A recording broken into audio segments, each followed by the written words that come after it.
नमस्ते बच्चों, मेरा नाम सीमा बानो। मैं श्री मणिकर्ण स्वामी हाई स्कूल में हिंदी शिक्षिका हूँ।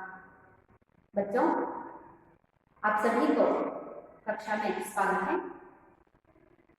पिछली कक्षा में हमने मेरा बचपन पाठ के बारे में कुछ ही जानकारी हासिल की है। यानी कि इस मेरा बचपन गद्य भाग आत्मकथा है। इसका यानी इस गद्य भाग के लेखक हैं एपीजे अब्दुल कलाम जी। पिछली कक्षा के बारे में हम सब चर्चा करते हुए थोड़ा सी पुनर्मनन करेंगे, ठीक है। पिछली कक्षा के बारे में कुछ ही चर्चा करेंगे। चर्चा करते हुए हम आगे के भाग को देखेंगे, आगे बढ़ेंगे। उससे पहले हम पिछली कक्षा के बारे में पुनर्मनन करेंगे, ठीक है। आप सब मेरे साथ चर्चा करें। इस पाठ को एक आत्मकथा है। इस पाठ के लेखक कौन है? एपीजे अब्दुल कलाम जी। एपीजे का विस्तृत रूप क्या है? अबुल फकीर जैनुलाब्दीन अब्दुल कलाम। एपीजे यानी अबुल फकीर जैनुलाब्दीन अब्दुल कलाम जी। अब्दुल कलाम जी का जन्म कब हुआ? हाँ, 15/10/1931 को इनका जन्म कहाँ पर हुआ? रामेश्वरम में। रामेश्वरम यानी मद्रास राज्य का तमिलनाडु के रामेश्वरम में। वहां पर कलाम जी बता रहे हैं रामेश्वरम तो एक छोटा सा कस्बा है। कस्बा का अर्थ हमने देखा था। एक छोटे से शहर में इनका जन्म हुआ। इनके पिताजी का नाम क्या था? हाँ, इनके पिताजी का नाम था जैनुलाब्दीन। कलाम जी के पिताजी का नाम क्या था? जैनुलाब्दीन था। इनके माता का नाम क्या था? आशिमा। हमने यह भी देखा कि कलाम जी अपने पिता जैनुलाब्दीन जी के व्यक्तित्व के बारे में हमें यहाँ पर बताया। इनका व्यक्तित्व कैसा था? जैनुलाब्दीन को तो कोई ऐसी औपचारिक शिक्षा तो नहीं मिली थी और ना ही ये एक धनी व्यक्ति थे। इसके बावजूद धनी व्यक्ति नहीं थे, औपचारिक शिक्षा भी नहीं मिली थी, इसके बावजूद मेरे पिताजी बुद्धिमान व्यक्ति थे और इनमें एक बहुत अच्छा गुण था कि यह उदारता मनोभाव के थे। बहुत ही विशाल हृदय के मेरे पिताजी थे। इनको इनके कदम में कदम मिलाकर चलने वाली मेरी माँ आशी अम्मा जी मेरे पिताजी को एक आदर्श, यहाँ पर एक शब्द का उपयोग उन्होंने किया है, आदर्श जीवन संगी थे। यानी कि आदर्श पत्नी बनी हुई थी मेरी माँ आशी अम्मा जी। इसीलिए मेरे माता पिता को रामेश्वरम में आदर्श दंपति के रूप में माना जाता था। उनके पिताजी को और माता को रामेश्वरम में आदर्श दंपति के रूप में माना जाता था। आगे अब्दुल कलाम जी अपना परिचय देते हुए कह रहे हैं, मैं सुंदर से माता पिता का छोटी कद वाला एक साधारण दिखने वाला बच्चा था। कई बच्चों में से मैं एक था। मेरे माता पिता तो बहुत ही सुंदर थे, लेकिन मैं बहुत ही छोटा सा कद वाला साधारण सा दिखने वाला एक बच्चा था। हम सब किस घर में रहते थे? कलाम जी किस घर में रहते थे? कलाम जी अपने पुश्तैनी घर में रहते थे। मैंने कन्नड़ में इसका अर्थ बताया। पुश्तैनी का मतलब होता है पूर्वज। ನಾವು ನಮ್ಮ पूर्वजರ ಮನೆಯಲ್ಲಿ ವಾಸವಾಗಿದ್ದೇವೆ। वह एक बहुत ही पक्का चूने या पत्थरों से बना हुआ पक्का घर था। मेरे घर में मेरे पिताजी यानी जैनुलाब्दीन आडम्बरहीन व्यक्ति थे। जैनुलाब्दीन बहुत ही सरल जीवी थे, आडम्बरहीन व्यक्ति थे। मेरे पिता हमेशा अनावश्यक और औपचारिक चीजों से हमेशा दूर रहा करते थे। उन वस्तुओं का वो इस्तेमाल नहीं करते थे। मेरे घर पर भी ऐशोआरामी या अनावश्यक वस्तुओं को नहीं रखा करते थे। इसका यह मतलब नहीं है कि मेरे पिताजी ने हमारी जरूरतों को पूरा नहीं किया, ऐसा नहीं है। मेरे पिताजी सभी आवश्यक वस्तुओं को पूरा करते थे। इसीलिए मेरा जीवन बहुत ही निश्चिंतता और सादगी में बीता। आगे बताते हुए कह रहे हैं, मैं हमेशा अपनी माँ के साथ रसोई घर में ही बैठकर खाना खाया करता था। मेरा एक अभ्यास था कि मैं हमेशा अपनी माँ के साथ रसोई घर में ही बैठकर खाना खाया करता था। मेरी माँ मेरे सामने केले का पत्ता बिछाती, चावल डालती और उस पर घर का बना हुआ अचार और ताजा चटनी भी होती थी। बच्चों, पिछली कक्षा में हम लोगों ने यहाँ तक देखा हुआ था। अब हम इसके अगले भाग के बारे में देखेंगे, ठीक है? हाँ। प्रतिष्ठित शिव मंदिर जिसके कारण रामेश्वरम प्रसिद्ध तीर्थ स्थल है का हमारे घर से 10 मिनट का पैदल रास्ता था। जिस इलाके में हम रहते थे वह मुस्लिम बहुल था, लेकिन वहां कुछ हिंदू परिवार भी थे जो अपने मुसलमान पड़ोसियों के साथ मिलजुल कर रहते थे। हमारे इलाके में एक बहुत ही पुरानी मस्जिद थी जहां शाम को नमाज के लिए मेरे पिताजी मुझे अपने साथ ले जाते थे। रामेश्वरम मंदिर के सबसे बड़े पुजारी पक्षी लक्ष्मण शास्त्री मेरे पिताजी के अभिन्न मित्र थे। आध्यात्मिक मामलों पर चर्चाएं करते रहते। जब मैं प्रश्न पूछने लायक बड़ा हुआ तो मैंने पिताजी से नमाज की प्रासंगिकता के बारे में पूछा। वे कहते, जब तुम नमाज पढ़ते हो तो तुम अपने शरीर से इतर ब्रह्मांड का एक हिस्सा बन जाते हो, जिसमें दौलत, आयु, जाति या धर्म वर्ग का कोई भेदभाव नहीं होता। मुझे याद है पिताजी की दिनचर्या पाँव कटने के पहले ही सुबह 4 बजे नमाज पढ़ने के साथ शुरू हो जाती थी। नमाज के बाद वे हमारे नारियल के बाग जाया करते। बाग घर से करीब 4 मील दूर था।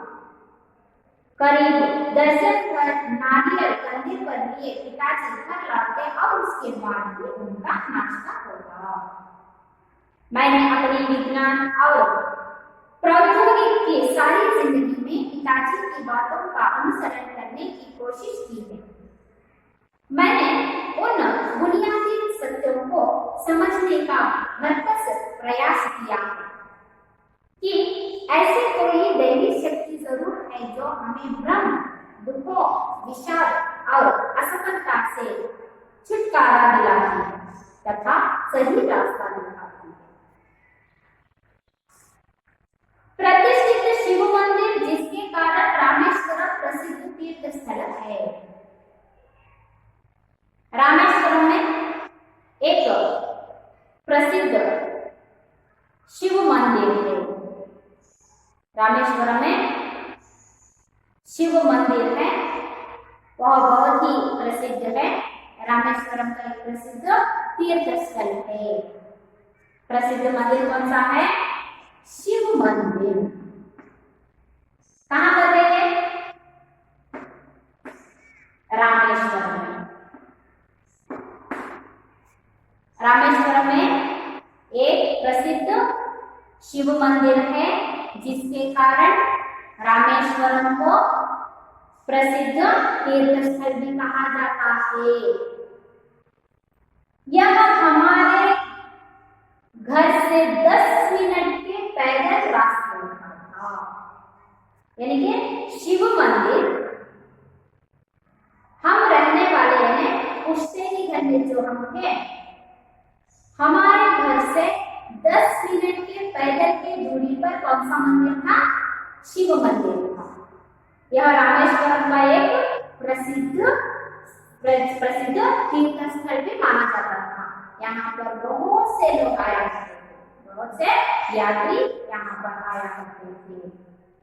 जिस इलाके में हम रहते थे, जिस गली में हम रहते थे, वहाँ मुस्लिम बहुल था। बहुल का मतलब है बहुत। वहां पर बहुत, बहुल का मतलब क्या है? बहुत से मुसलमान लोग वहां पर रहते थे। कहाँ पर? जिस गली में हम रहते थे, जिस मोहल्ले में, जिस इलाके में हम रहते थे, उस इलाके में बहुत से मुसलमान लोग रहते थे। लेकिन वहां कुछ हिंदू परिवार थे। केवल मुसलमान परिवार ही नहीं, लेकिन मुसलमान परिवार तो बहुत थे। उनमें कई हिंदू परिवार भी हमारे इलाके में थे, जो अपने मुसलमान पड़ोसियों के साथ मिलजुल कर रहते थे। हमारे इलाके में बहुत से मुसलमान लोग थे और कुछ हिंदू परिवार भी हमारे इलाके में रहते थे। लेकिन हम सब बहुत ही अच्छे तरीके से मिलजुल कर हम वहां पर रहते थे। हमारे इलाके में एक बहुत ही पुरानी मस्जिद थी। मेरे घर से 10 मिनट की दूरी पर एक प्रसिद्ध मंदिर था। कौन सा मंदिर था? शिव मंदिर था। और मेरे इलाके में ही, जहां पर हम रहते थे, उस गली में एक पुरानी सी मस्जिद थी। क्या थी? पुरानी सी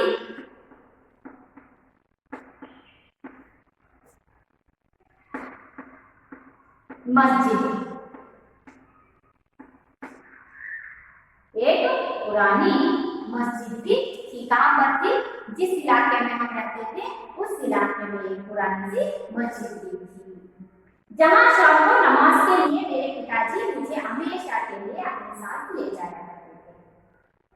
जिस गली में पुरानी मस्जिद थी, वहां पर हर शाम को मेरे पिताजी मुझे वहां पर ले जाया करते थे। रामेश्वरम मंदिर के सबसे बड़े पुजारी पक्षी लक्ष्मण शास्त्री मेरे पिताजी के अभिन्न थे। मैंने आपको बताया रामेश्वरम में एक प्रसिद्ध मंदिर था। कौन सा मंदिर? शिव मंदिर था। इस शिव मंदिर के पुजारी पक्षी लक्ष्मण शास्त्री, इस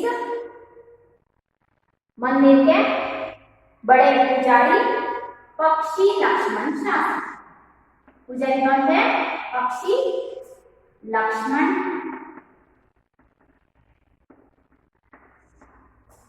शास्त्री।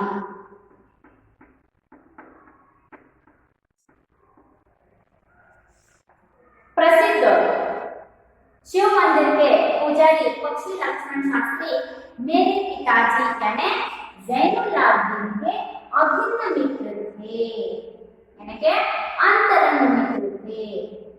इंग्लिश में ना क्लोज फ्रेंड्स होते।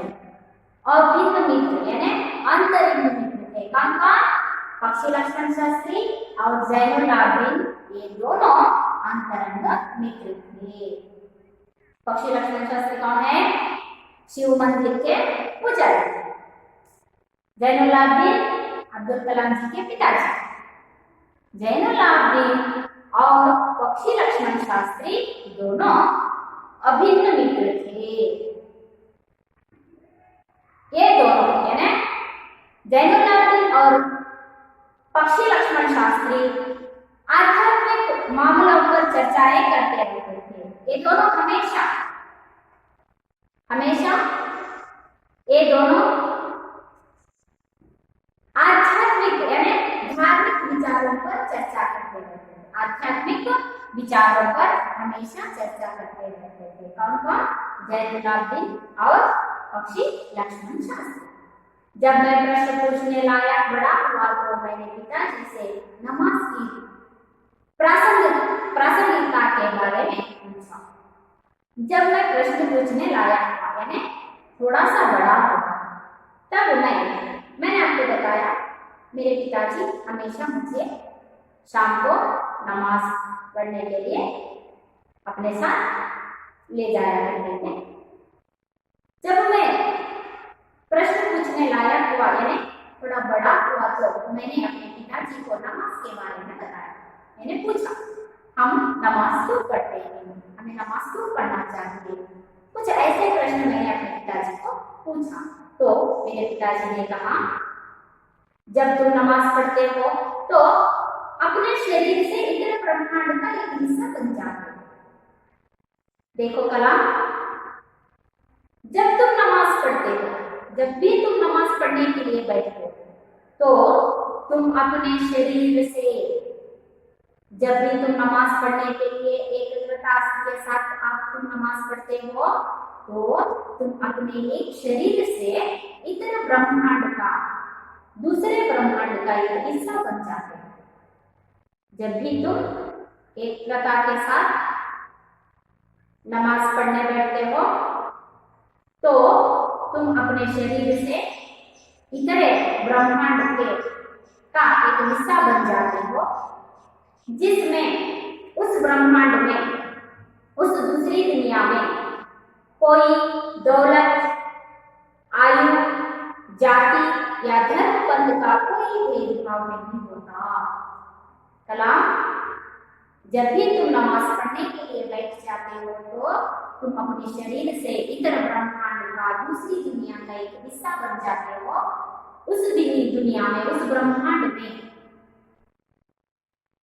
दौलत, आयु, जाति, धर्म पंथ का कोई भेदभाव नहीं रहता, इसीलिए हमें नमाज पढ़ना चाहिए। ऐसा जैनुलाब्दीन ने नमाज के बारे में बताया। बच्चों, आपके अभ्यास प्रक्रिया में 2 अंक के प्रश्न यहाँ पर ऐसा प्रश्न पूछा हुआ है कि जैनुलाब्दीन ने नमाज के बारे में क्या कहा करते थे। यहाँ पर रेखांकित कर लीजिए। जैनुलाब्दीन नमाज के बारे में यह कहते थे कि जब तुम नमाज पढ़ते हो तो अपने शरीर से इतर ब्रह्मांड का एक हिस्सा बन जाते हो। वहां पर दौलत, आयु, जाति या धर्म का कोई भेदभाव नहीं होता। उत्तर 2 अंक के प्रश्न के लिए क्या? जब नमाज के बारे में कलाम जी ने पूछा तो पिताजी ने उसका जवाब दिया कि जब तुम नमाज पढ़ते हो तो तुम इतर ब्रह्मांड का एक हिस्सा बन जाते हो। वहां पर कोई दौलत, आयु, जाति या धर्म पंथ का भेदभाव नहीं होता। मुझे याद है पिताजी की दिनचर्या पाँव पड़ने के पहले ही सुबह 4 बजे नमाज पढ़ने के साथ शुरू हो जाती थी। मुझे याद है मेरे पिताजी की दिनचर्या, उनका दिन की शुरुआत किस तरह होती थी कि पाँव फटने से पहले, पाँव फटने का अर्थ है प्रभात होने से पहले, सुबह के पहले 4 बजे, कितने बजे? 4 बजे नमाज पढ़ने के साथ शुरू होती थी। मेरे पिताजी की दिनचर्या, उनकी दिन की शुरुआत इस तरह होती थी कि पाँव फटने से पहले, पाँव फटने से पहले का मीन्स प्रभात होने से पहले।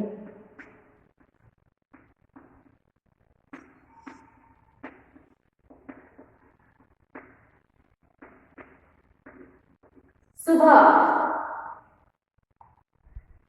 4 बजे, सुबह के 4 बजे बजे नमाज पढ़ने के साथ, सुबह के 4 बजे नमाज पढ़ने के साथ मेरे पिताजी की दिन की शुरुआत होती थी। नमाज के बाद वे हमारे नारियल के बाग जाया करते थे।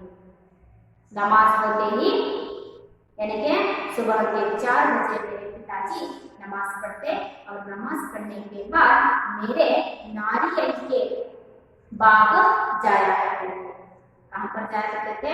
नारियल के बाग को जाया करते थे। बाग घर से करीब 4 मील दूर था। नारियल का बाग मेरे घर से कितने किलोमीटर था? 4 किलोमीटर की दूरी पर था। करीब दर्जन भर यानी 12 दर्जन भर नारियल कंधे पर लिए पिताजी घर लौटते और उसके बाद भी उनका नाश्ता होता था। मेरे पिताजी सुबह के 4 बजे उठते, नमाज पढ़कर फिर नारियल के बाग में जाते और वहां से मेरे घर से नारियल के बाग लोग 4 किलोमीटर की दूरी पर है। आते वक्त वहां दर्जन भर नारियल को अपने कंधे पर लिए घर आते और उसके बाद ही उनका नाश्ता होता था। मैंने अपनी विज्ञान और भौतिकी की सारी जिंदगी में पिताजी की बातों का अनुसरण करने की कोशिश की है। मैंने अपनी विज्ञान और भौतिकी में तंत्रज्ञान की सारी जिंदगी में अपने पिताजी के बातों को अनुसरण करना यानी अनुकरण करना, अपनाने की बहुत ही कोशिश की है। मैंने अपने विज्ञान और भौतिकी के तंत्रज्ञान के क्षेत्र में मेरे पिताजी के बहुत से बातों को, उनके अनुभव के बातों को मैंने अपनाने की कोशिश बहुत ही की है। मैंने उन बुनियादी सत्यों को समझने का भरसक प्रयास किया है कि ऐसी कोई देवी शक्ति जरूर है जो हमें भ्रम, दुखों, विषाद और असफलता से छुटकारा दिलाती है। मैंने अपनी जिंदगी में मेरे पिताजी के बहुत से सत्यों को समझना चाहा और उन सभी सत्यों को अपने जीवन में अपनाने का कोशिश भी किया है। मेरे पिताजी के बातों से ऐसा पता चलता था कि ऐसी कोई देवी शक्ति है, जरूर है, जो हमें भ्रम, दुख, विषाद और असफलता से छुटकारा दिलाती है। यानी बुराइयों को हटाकर अच्छाइयों को अपनी जिंदगी में यानी अपने जीवन में इस्तेमाल करना, अपने जीवन में हमेशा सफलता हासिल करना, हमेशा खुशी से जिंदगी करना, यह सब एक ऐसी देवी शक्ति होती है जो हमें परिवर्तन ला सकती है और सही रास्ता दिखाती है। मेरे पिताजी के हर एक बातों को मैं अपनाने की कोशिश करता रहता था। जब पिताजी ने लकड़ी की नौकाएं बनाने का काम शुरू किया, उस समय मैं 6 साल का था। यहाँ पर एक अंक के प्रश्न के लिए है, जैनुलाब्दीन ने कौन सा काम शुरू किया? जैनुलाब्दीन ने कौन सा काम शुरू किया? जैनुलाब्दीन ने लकड़ियों की नौकाएं,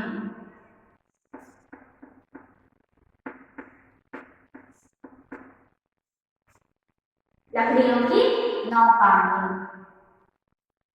जैनुलाब्दीन ने लकड़ियों की नौकाएं बनाने का काम शुरू किया जब मैं कितने साल का था? 6 साल का था। मेरी उम्र क्या थी? 6 वर्ष की थी। ये नौकाएं जैनुलाब्दीन ने जो भी नौकाएं बनाने का काम शुरू किया, ये नौकाएं तीर्थयात्रियों को, मैंने आपको यहाँ पर बताया है कि प्रसिद्ध शिव मंदिर रामेश्वरम को प्रसिद्ध एक तीर्थ स्थल भी माना जाता है।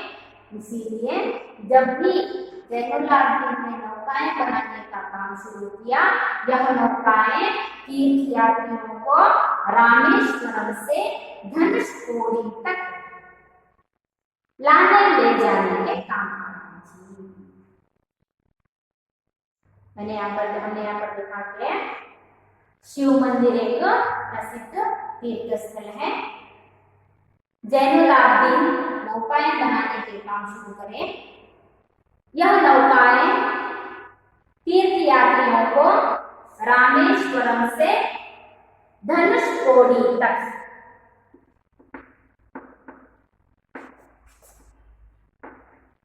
रामेश्वरम से कहां तक? धनुषकोडी।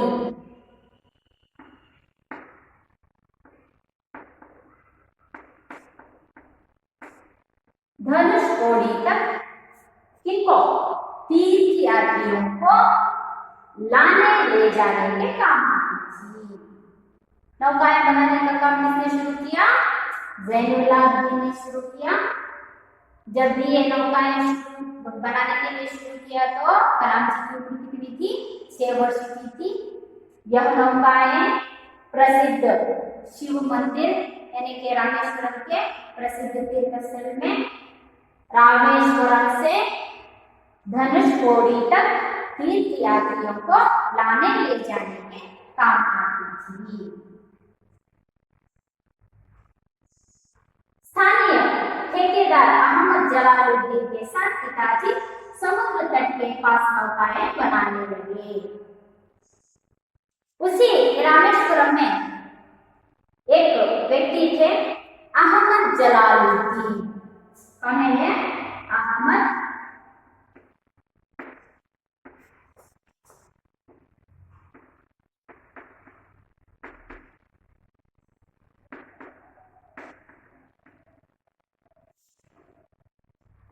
स्थानीय यानी कि उसी गांव के रामेश्वरम में ही रहने वाले अहमद जलालुद्दीन मेरे पिताजी को नौकाएं बनाने में सहायता करते थे। बाद में अहमद जलालुद्दीन की मेरी बड़ी बहन जहरा के साथ शादी हो गई। अहमद जलालुद्दीन मेरे पिताजी के साथ यानी जैनुलाब्दीन के साथ नौकाएं बनाने के काम कर रहे थे। उसी बीच मेरे पिताजी ने मेरी बड़े बहन जोहरा, मेरी बहन का नाम क्या है? जोहरा, इसके साथ इनका विवाह कर दिया।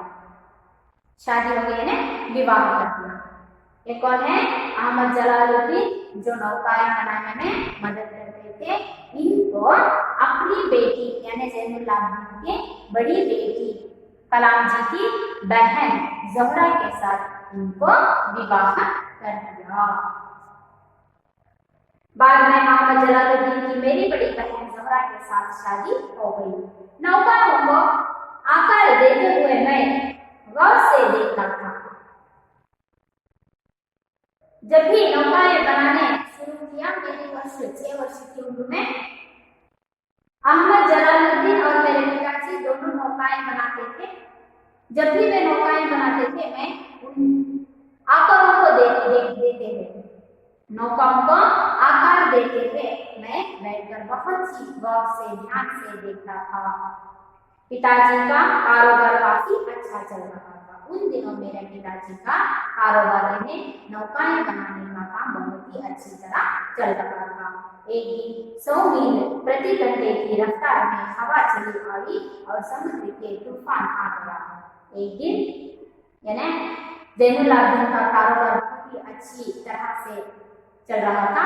एक दिन समुद्र के तट में, समुद्र के किनारे ऐसी हवा आई कि वहां पर तूफान आ गया। तूफान में सेतु पायदारी के कुछ लोग और हमारी नावें बह गई। उन तूफानों में हमारी नौकाएं बह गई। उसी में पाम्बन पुल भी टूट गया और यात्रियों से भरी ट्रेन दुर्घटनाग्रस्त हो गई। तब तक मैंने सिर्फ समुद्र की खूबसूरती को नहीं देखा था, उसकी अपार एवं अनियंत्रित ऊर्जा ने मुझे हतप्रत कर दिया। एक दिन समुद्र में तूफान आया। तूफान में हमारे बहुत से नौकाएं डूब गई। बहुत से यात्रियों ने अपनी जानें गंवानी पड़ी। तब तक मैंने केवल समुद्र के सौंदर्य को ही देखा था, उनके लहरों के सौंदर्य को उतना ही मैंने देखा था। जब तूफान आया तो मुझे पता चला कि समुद्र की क्रूरता कितनी होती है। तभी मैंने समुद्रता के सुंदरता के साथ साथ क्रूरता को भी मैंने पहचाना। उम्र में काफी फर्क होने के बावजूद अहमद जलालुद्दीन मेरे अंतरंग मित्र बन गए। उम्र में बहुत ही काफी फर्क था। किनके उम्र में? अहमद जलालुद्दीन और मेरे यानी अब्दुल कलाम जी के उम्र में बहुत ही फर्क था। ये बहुत ही बड़े थे और अहमद जलालुद्दीन, फिर भी अहमद जलालुद्दीन मेरे अंतरंग मित्र थे, मेरे अभिन्न मित्र थे। ये कौन थे? अब्दुल कलाम जी के जीजा। अपनी बहन को इन्हें लेकर विवाह किया हुआ था, ये अपने जीजा थे।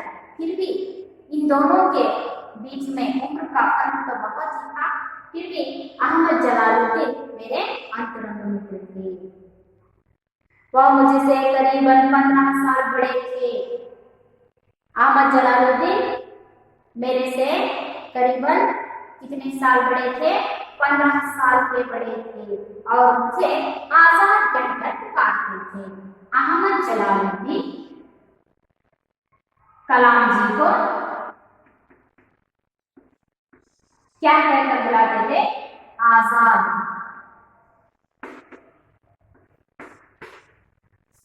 आजाद कहकर कोई कौन बुलाते थे? अहमद जलालुद्दीन मुझे आजाद कहकर बुलाते थे। मुझे क्या कहकर बुलाते थे? आजाद कहकर बुलाते थे। मेरे से कितने बड़े थे वो? 15 वर्ष के बड़े हुए थे। हम दोनों रोजाना शाम को दूर तक साथ घूमने जाया करते थे। हम दोनों यानी मैं और अहमद जलालुद्दीन रोज शाम को बहुत दूर तक साथ में घूमने जाया करते थे। हम मस्जिद वाली गली से निकलते और समुद्र के रेतीले तट पर चल पड़ते थे। मैं जलालुद्दीन द्वारा आध्यात्मिक विषयों पर बात करता। हर रोज शाम को मैं और अहमद जलालुद्दीन हम दोनों बहुत दूर तक चलते हुए जाते। मस्जिद वाली गली से लेकर समुद्र के तट तक हम दोनों बातें करते हुए जाया करते थे। उन बीच हम किस विषय पर चर्चा करते थे? आध्यात्मिक विषयों के बारे में चर्चा करते हुए जाते थे। प्रसंगवश मुझे यहाँ यह भी उल्लेख कर देना चाहिए कि पूरे इलाके में सिर्फ जलालुद्दीन ही थे जो अंग्रेजी में लिख सकते थे। यहाँ पर इस विषय को बताना बहुत ही जरूरी है कि अहमद जलालुद्दीन रामेश्वरम में एक ऐसे अकेले व्यक्ति थे जो अंग्रेजी को जानते। रामेश्वरम में एक ऐसे अकेले व्यक्ति थे अहमद जलालुद्दीन जो अंग्रेजी को जानते थे और लिख सकते थे। मेरे परिचितों में जलालुद्दीन के बराबर शिक्षा का स्तर किसी का भी नहीं था। अपने परिवार में और मुझे जितने भी परिचित थे उन सभी की तुलना किए तो अहमद जलालुद्दीन उतना शिक्षित व्यक्ति वहां पर और कोई नहीं था और ना ही किसी को उनके बराबर बाहरी दुनिया के बारे में पता था। केवल अंग्रेजी विषय ही नहीं, बाहरी दुनिया के बारे में भी अहमद जलालुद्दीन बहुत ही शिक्षित थे। जलालुद्दीन मुझे हमेशा शिक्षित व्यक्तियों, वैज्ञानिक खोजों, समकालीन साहित्य और चिकित्सा विज्ञान की उपलब्धियों के बारे में बताते रहते थे।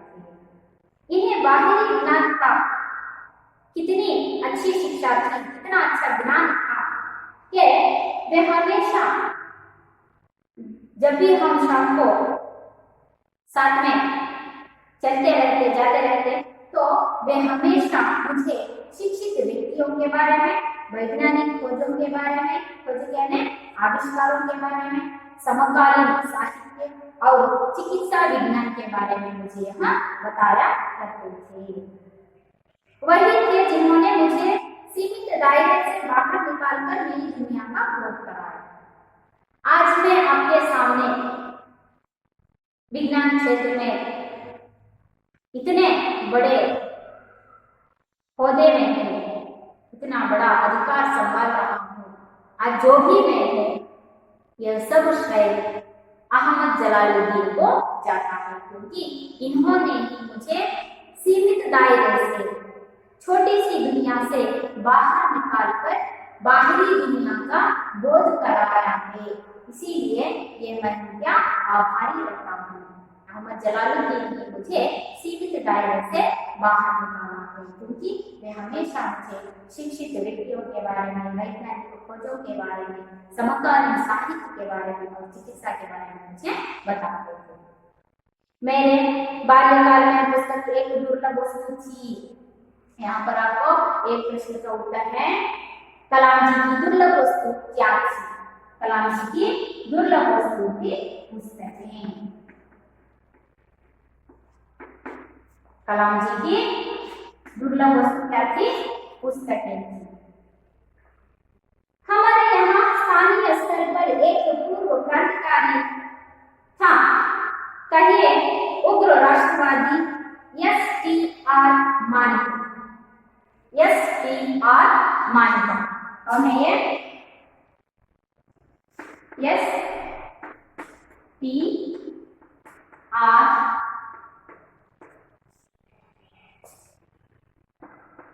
मानिक। हमारे यहाँ पर राष्ट्रवादी व्यक्ति थे, कौन है वो? एस.टी.आर. मानिकम। निजी पुस्तकालय था उनका, एक निजी अपना खुद बनाया हुआ एक ग्रंथालय, एक पुस्तकालय था। उन्होंने मुझे हमेशा पढ़ने के लिए उत्साहित किया। मेरे लिए एक बहुत सी दुर्लभ वस्तु थी, क्या थी वह? पुस्तकें। मुझे पुस्तक पढ़ना बहुत ही अच्छा लगता था, मैं हमेशा पुस्तक पढ़ने में व्यस्त रहता था। मेरी इच्छा पूर्ण करने के लिए एस.टी.आर. मानिकम, इनकी एक निज पुस्तकालय थी, स्वयं उनका ही बना हुआ एक पुस्तकालय था। वे हमेशा मुझे कोई ना कोई पुस्तक पढ़ने के लिए दिया करते थे। उन्होंने मुझे हमेशा पढ़ने के लिए उत्साहित किया। केवल पुस्तक देना ही नहीं, पुस्तक पढ़ने का बहुत ही उत्साह उन्होंने मुझे दिया। मैं अक्सर उनके घर से पढ़ने के लिए किताबें ले आया करता था। मैं हमेशा कोई ना कोई एक पुस्तक उनके यहाँ से लाया करता था और उसको पढ़ता और उसे लौटा देता था। दूसरे जिस व्यक्ति का मेरे बाल जीवन पर गहरा असर पड़ा वो मेरे चचेरे भाई शमसुद्दीन थे। उनके चचेरे भाई कौन थे? शमसुद्दीन। मेरे चचेरे भाई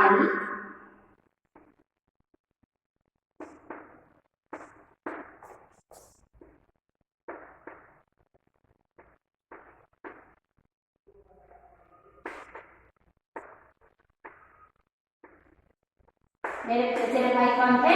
शमसुद्दीन थे। मेरे बाल जीवन पर इनका गहरा असर पड़ा हुआ है। मेरे बाल जीवन पर इनका एक गहरा असर पड़ा हुआ है। वो कौन थे? मेरे चचेरे भाई शमसुद्दीन थे। वह रामेश्वरम में अखबारों के एकमात्र वितरक थे। शमसुद्दीन रामेश्वरम में एकमात्र अखबारों के वितरक थे। अखबारों को बेचने वाले एकमात्र वितरक थे और शमसुद्दीन। अखबार रामेश्वरम स्टेशन पर सुबह की ट्रेन से पहुंचते जो पामबन से आती थी। शमसुद्दीन रामेश्वरम के पहला लिखे, पामपल से एक ट्रेन आती थी, हमेशा रामेश्वरम को आकर पहुंचती थी। इस अखबार एजेंसी को अकेले शमसुद्दीन ही चलाते थे। इस अखबारों के एजेंसी को अकेले शमसुद्दीन ही चलाते थे। रामेश्वरम में अखबारों की जुमला 1000 प्रतियां बिकती थी। हर दिन रामेश्वरम में 1000 प्रतियां हर दिन बिकती थी। इसके वितरक कौन थे? अब्दुल कलाम जी के चचेरे भाई शमसुद्दीन थे। बचपन में मेरे 3 पक्के दोस्त थे। यहाँ पर मैं तो बताना बहुत ही जरूरी है। कलाम जी के बचपन में उनके 3 पक्के दोस्त थे, अभिन्न मित्र थे। रामानंद शास्त्री, अरविंदन और शिव प्रकाश। उन तीनों मित्रों का नाम क्या है? मित्र रामानंद शास्त्री, दूसरा अरविंदन और तीसरा शिव प्रकाश।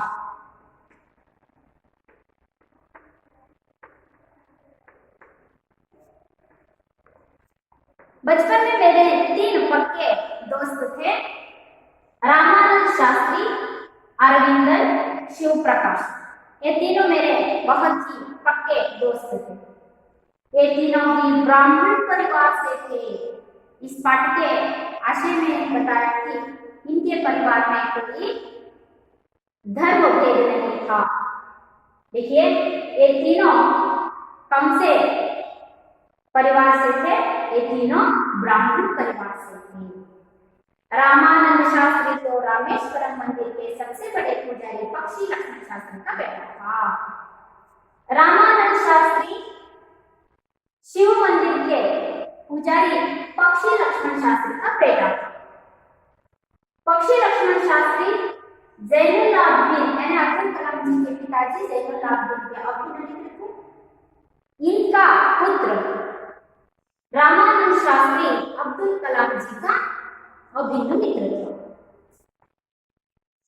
अलग अलग धर्म, पालन पोषण, पढ़ाई लिखाई को लेकर हम में से किसी भी बच्चे ने कभी भी आपस में कोई भेदभाव महसूस नहीं किया। हम तीनों यानी ये तीनों ब्राह्मण परिवार से थे। मैं ठहरा मुसलमान, फिर भी हम चारों में कभी